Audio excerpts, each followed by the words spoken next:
राधे राधे। मैं भक्तिन सुरभि, आप सभी भक्तों को मेरा दंडवत प्रणाम और बहुत बहुत आभार। हमारी चैनल के एक व्यूअर रॉकी श्याम जी ने हमें कमेंट पे रिक्वेस्ट किया है कि हर एकादशी का इम्पोर्टेंस मैं अपनी चैनल पे अपलोड करूं। तो इसके बाद नेक्स्ट जो एकादशी है वो है 15 अगस्त 2020 को। 15 अगस्त को जो एकादशी है उसका नाम है अन्नदा एकादशी। तो आज के वीडियो में हम अन्नदा एकादशी का महत्व या इम्पोर्टेंस डिस्कशन करेंगे। चलिए शुरू करते हैं।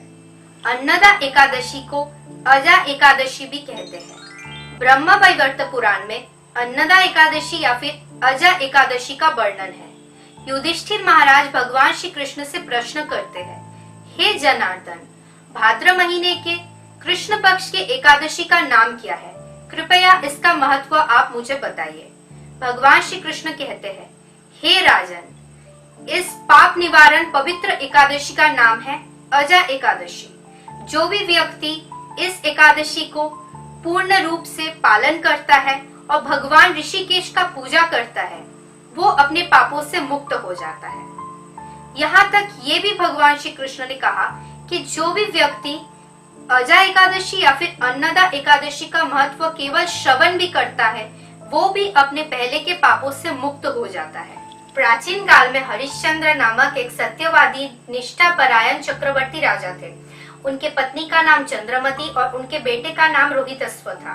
भाग्यक्रम से राजा हरिश्चंद्र ने अपना राज्य खो दिया, यहाँ तक कि अंत में अपने पत्नी, बेटे और खुद को भी बेचने में वो मजबूर हो गए। इसके बाद उस पुण्यवान राजा ने एक चंडाल का दासत्व स्वीकार किया, पर फिर भी अपने सत्यता और अच्छे चरित्र का त्याग कभी नहीं किया। यहाँ तक कि शमशान में मरे हुए व्यक्ति का वस्त्र भी वो कर के रूप में ग्रहण करते थे। ऐसे ही बहुत साल बीत गए। दुख के सागर में डूबे हुए राजा एक दिन सोच रहे थे, मैं क्या करूं, कहाँ जाऊं, कैसे इस दुर्दशा से मुझे मुक्ति मिलेगा। इसी चिंता में वो दिन रात्रि मगन रहते थे। वैसे ही एक दिन गौतम ऋषि उनके पास आए। तो गौतम ऋषि का दर्शन करते ही राजा हरिश्चंद्र ने उनको अपना प्रणाम निवेदन किया। फिर एक एक करके अपने जीवन की पूरी कहानी राजा ने ऋषि को सुनाया। राजा के दुख की कहानी, दुख की कथा सुनने के बाद गौतम ऋषि चौकित रह गए। उसके बाद गौतम ऋषि ने राजा हरिश्चंद्र से कहा, हे राजन, भाद्र महीने के कृष्ण पक्ष के एकादशी अन्नदा एकादशी के नाम से इस जगत में प्रसिद्ध है। आप इस एकादशी व्रत का पालन कीजिए। इस एकादशी व्रत का पालन आप कीजिए, भगवान हरि को पूजा कीजिए और रात्रि जागरण कीजिए। इससे आपके समस्त पाप दूर हो जाएंगे। ये बोलने के बाद गौतम ऋषि वहां से चले गए। गौतम ऋषि ने ये भी बोला था राजा हरिश्चंद्र से कि आज से ठीक 7 दिन बाद ही ये अन्नदा एकादशी आएगा। उस दिन आप रात्रि जागरण करना, इस व्रत का पालन करना और भगवान हरि का पूजा करना।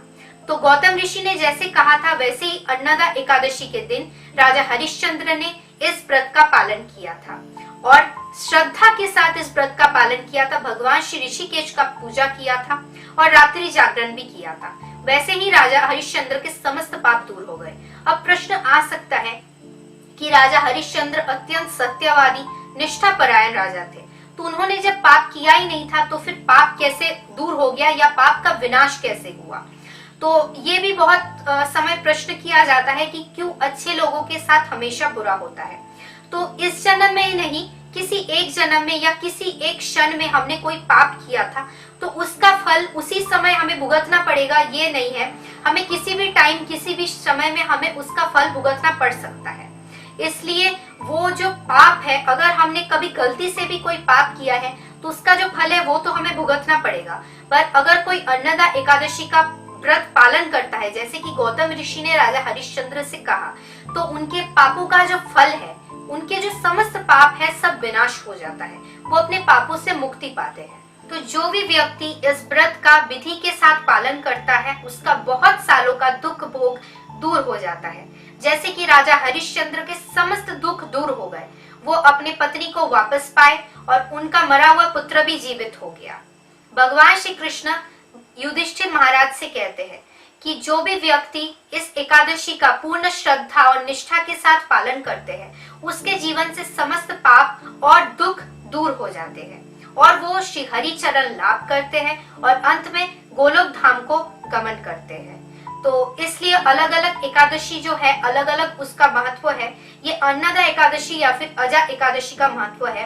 इसका पालन करके जैसे राजा हरिश्चंद्र के समस्त दुख दूर हो गए, वैसे ही अगर हम इस एकादशी का पालन करते हैं तो फिर हमारे जीवन से हमारे जो पाप है, जो हमने जाने अनजाने में किया होगा, वो सब विनाश हो जाएगा और हमारे जीवन में जो दुख है वो दूर हो जाएगा। और भगवान श्री कृष्ण के, भगवान श्री हरि के एकादशी सबसे प्रिय व्रत है, बहुत ही प्रिय है। तो इसका अगर हम पालन करेंगे तो भगवान श्री हरि का चरण लाभ होगा और उनके धाम को अंत में हम गमन करने का हमें मौका मिलेगा।